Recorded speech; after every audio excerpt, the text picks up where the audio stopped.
Ceci ne remet pas en question les accords de défense. Nous entretenons des accords de défense avec beaucoup de pays, les États-Unis, la Grande-Bretagne, la Chine même, je crois, beaucoup de pays. On peut avoir des accords de défense sans que cela ne justifie que le tiers de la région de Dakar soit occupé aujourd'hui par des garnisons étrangères.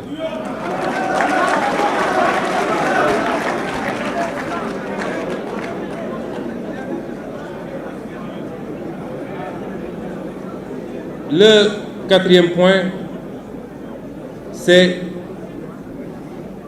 le juste gain sur nos propres ressources naturelles. Nous l'avons dit plus haut, le modèle que nous voulons pour nous repose sur une mobilisation optimale des ressources endogènes. Nous disons merci à tous nos partenaires. L'Union européenne est le premier en matière d'aide au développement. 51% de l'aide au développement vient de la zone Union européenne, dont 20% de l'Union elle-même et les 80% du cadre bilatéral. C'est une bonne chose.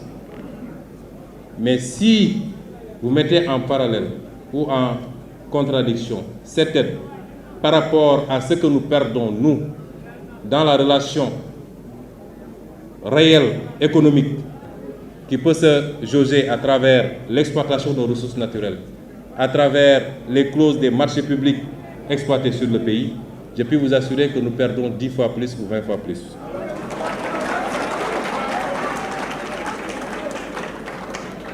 Et c'est pourquoi nos partenaires doivent comprendre que c'est là la seule issue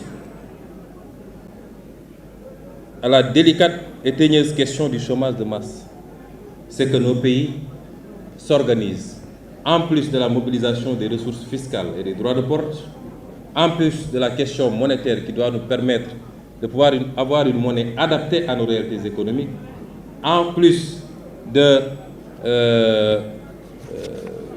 du travail qu'il faut faire sur la réduction du train de vie de l'État et la lutte contre la corruption qui nous fait perdre énormément, c'est aussi la renégociation de toutes les conventions qui ont été signées de manière léonine et qui aujourd'hui, aussi bien au niveau des clauses juridiques, des clauses financières que des clauses techniques, sont au détriment de notre peuple. Je peux dire ici, et vous ne le saviez pas, on nous a promis que le gaz commencera à être exploité cette année. Vous connaissez l'impact que peut avoir cette richesse sur un peuple. Vous allez dans des pays comme le Qatar qui, 30 ou 40 ans en arrière, on n'y enregistrait que des tentes dans le désert. Vous voyez ce que c'est devenu avec une bonne utilisation de leur gaz naturel.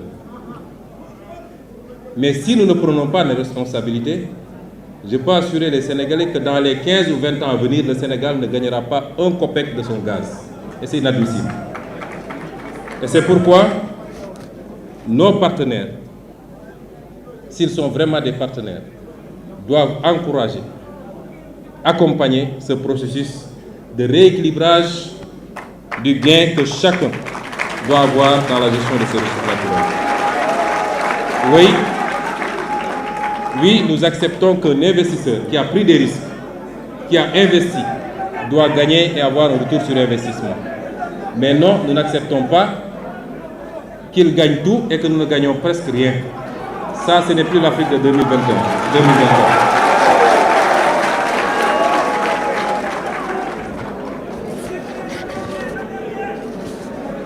J'aimerais terminer par le dernier point.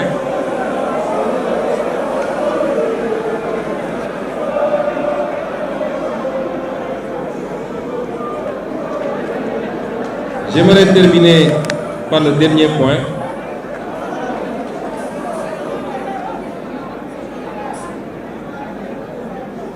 Nous disions hier, vous et moi, que nous avons énormément de convergences. Et je suis sûr que vous vous retrouvez dans tout ce que j'ai dit jusqu'à présent. Je suis moins sûr que vous allez vous retrouver dans ce que je vais dire maintenant. Mais on ne peut pas avoir une convergence parfaite, ça n'existe nulle part. Même entre nous, Sénégalais, entre nous, dans le cadre de notre parti, le PASTEF, nous n'avons pas une convergence parfaite. Et j'aimerais terminer sur un point qui relève beaucoup plus des aspects culturels, sur lesquels les échanges doivent être prudents du moins. Sur l'aspect culturel qui relève souvent de la foi et qui déclenche beaucoup de passion, chaque peuple doit se donner les moyens de respecter les autres peuples dans leurs croyances et leurs convictions.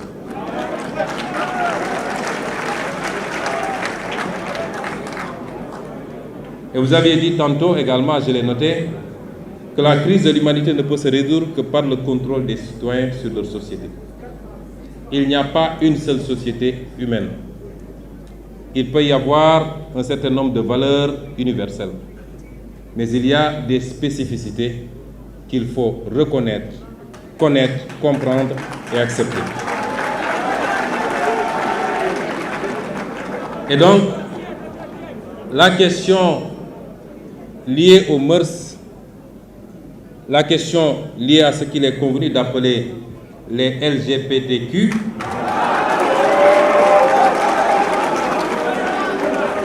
risque d'être le prochain casus belli entre le monde occidental et le reste du globe terrestre si elle continue à être posée de cette façon. Cette question subitement érigée en débat prioritaire au sein des opinions occidentales que nous respectons quand ça relève de leur réalité.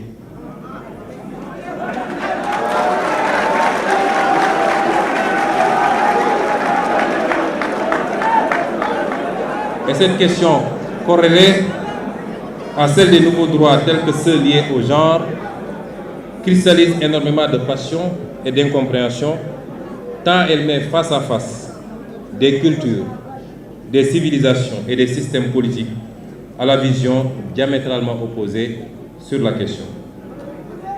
D'aucuns même lient l'exacerbation de ce qui est perçu comme un sentiment anti-occidental dans beaucoup de parties du monde, non pas aux divergences politiques ou économiques, mais plus à une certaine propension de ce dernier à essayer d'imposer sa vision et ses pratiques sur des aspects qui relèvent de réalités sociales et sociologiques ancrées et donc du dogme et de la passion. Le Sénégal est un pays optionnellement et fondamentalement laïque, non pas dans le sens d'un État athée, mais plutôt d'un État équidistant et respectueux de tous les cultes, et d'une tolérance sociale, religieuse, ethnique et raciale universellement saluée et donnée en exemple. Rien ni personne ne remettra en cause ce modèle séculaire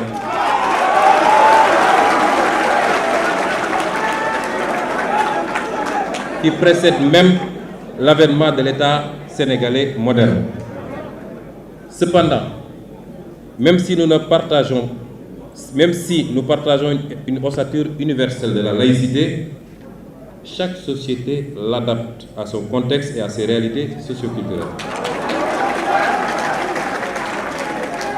Celle du Sénégal, je viens de le rappeler, n'est pas faite de séparation rigide de l'État et de la religion, mais d'une complémentarité contenue faisant de l'État un acteur assumé du fait religieux qu'il encadre et finance même, et des religieux, des régulateurs sociaux indispensables à l'apaisement et à la stabilisation de la vie politique et sociale.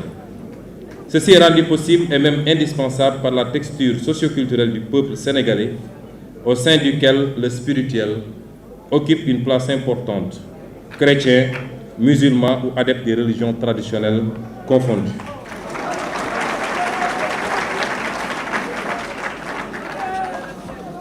Président Mélenchon, c'est ce modèle qui explique en partie le statut exceptionnel du Sénégal et qui lui a permis de demeurer un îlot de stabilité, tout juste troublé par quelques revendications irrédentistes dans le Sud.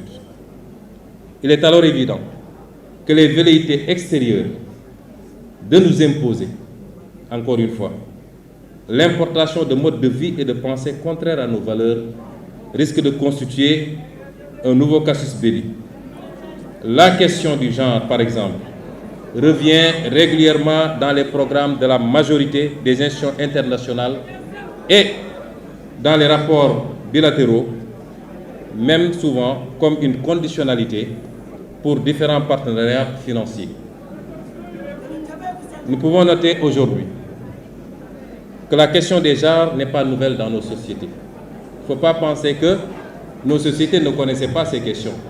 Elles les connaissaient et elles les géraient à leur façon. Elle ne l'est nulle part d'ailleurs et est presque consubstantielle à l'humanité. Elle ne peut être donc l'apanage de l'Occident.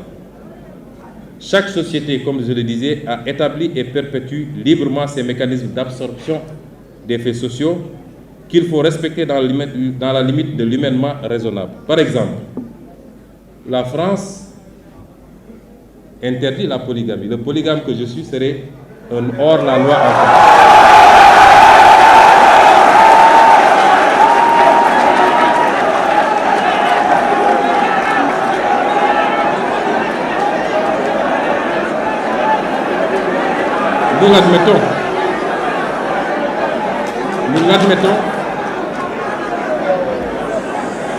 Nous l'admettons si telle est la culture, le mode de vie de la France et de l'Europe. La France particulièrement et de tout le monde occidental, et je vous félicite et vous encourage parce que vous êtes l'un des rares hommes politiques français qui le dénoncent, la France fait de la stigmatisation d'une religion, en l'occurrence musulmane, son exercice favori, au point d'interdire à des musulmanes de s'habiller comme elles l'entendent.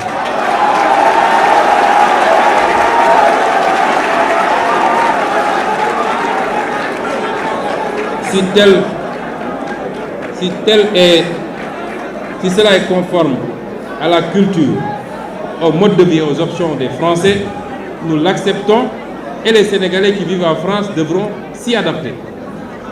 Eh bien, si aujourd'hui, dans notre société, le phénomène dont je viens de parler n'est pas accepté, il est toléré. Et le plus grand danger que peuvent encourir les membres de ces communautés, c'est la propagande qu'on veut nous imposer. Parce que depuis l'aube des temps jusqu'à présent, les sociétés ont vécu avec ces phénomènes et il n'y a jamais eu de persécution, ni ici au Sénégal, ni nulle part en Afrique. Jamais eu de persécution contre ces communautés. Chaque peuple a connu ces phénomènes au point de lui trouver des concordances sémantiques. Ici au Sénégal, on dit Góor Jigéen. Ce n'est pas tombé du ciel, c'est parce que ça existe. Mais nous l'avons géré et nous continuerons de le gérer à notre façon et selon nos réalités socioculturelles. Et c'est pourquoi nous disons que sur ces considérations, nous appelons le monde occidental à faire preuve pour une fois de retenue, de respect, de réciprocité et de